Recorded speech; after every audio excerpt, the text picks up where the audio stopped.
First reading.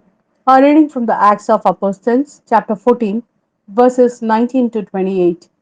Then some Jews arrived from Antioch and Iconium and turned the people against them.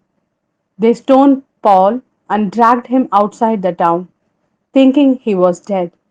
The disciples came crowding round him, but as they did so, he stood up and went back to the town. The next day, he and Barnabas left for Derbe. Having preached the good news in that town and made a considerable number of disciples, they went back through Lystra, Iconium, and Antioch. They put fresh heart into the disciples, encouraging them to persevere in the faith, saying, "We must all experience many hardships before we enter the kingdom of God." In each of these churches, they appointed elders, and with prayer and fasting, they commended them to the Lord in whom they had come to believe.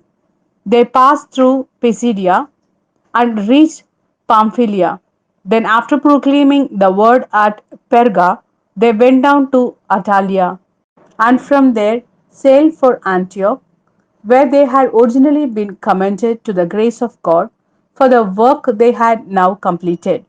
On their arrival, they assembled the church and gave an account of all that God had done with them and how he had opened the door of faith to the Gentiles. They stayed there with the disciples for some time. This is the word of Lord. Thanks be to God. Peace I bequeath to you, my own peace I give you, a peace which the world cannot give. This is my gift to you. Do not let your hearts be troubled or afraid. You heard me say, I am going away and shall return. If you loved me, you would be glad that I am going to the Father, for the Father is greater than I. I have told you this now before it happens, so that when it does happen, you may believe.